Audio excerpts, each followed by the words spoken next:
జీ5 app download చేసుకుని పూర్తి ఎపిసోడ్లని ఉచితంగా చూడండి. మినిస్టర్ గారు, ఆవేశపడకండి. వాస్తవంగా జరిగిందేంటంటే, వీడు ప్రేమించిన అమ్మాయికి బెయిలిప్పించాను కదా అని అక్కడి నుంచి ఈ గుడికి జంపై మా కళ్ళల్లోనే కారం కొడతారా? నేను చెప్పేది ఒక్కసారి వినండి సార్. తారక్ ఈ మిథున నిజంగా హత్య చేసిందనుకొని తన ప్రేమ కోసం, ఆ అమ్మాయి సంతోషం కోసం, తనకు బెయిలిప్పించటం కోసం మీ దగ్గరకొచ్చాడు.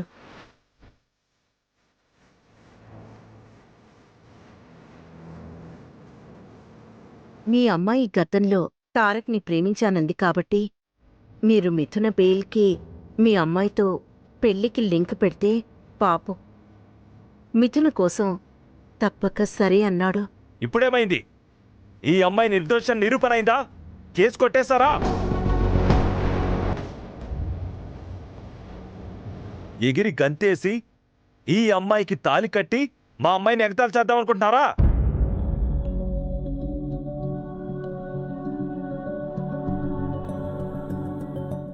చూడండి, నాతో డ్రామాలు మంచిది కాదు.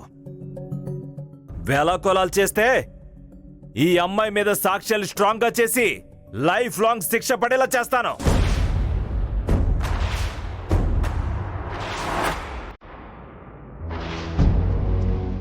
వీలైతే ఉరి శిక్ష పడేలా చేస్తాను.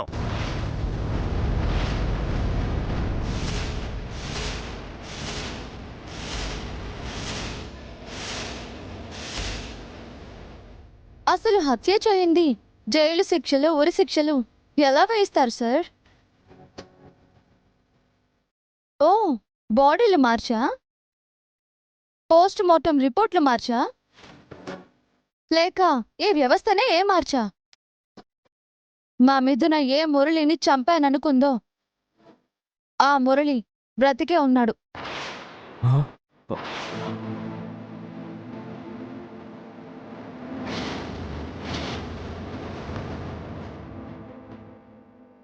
పవర్ ఉంది కదా అని ఎగస్ట్రా చేస్తే మీ minister post ఊడుతుంది.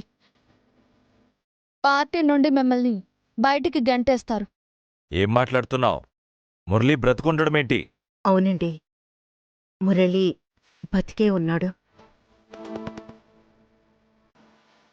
Murali,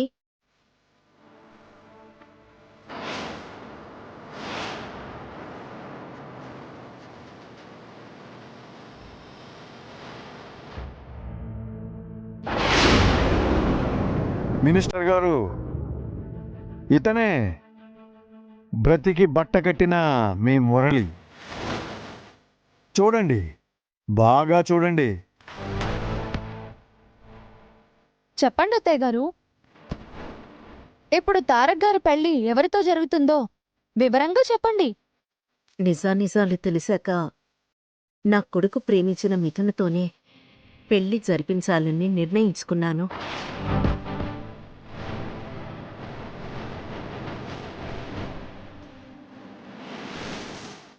జీ5 app download చేసి అన్ని ఎపిసోడ్స్ పూర్తి ఉచితంగా చూడండి.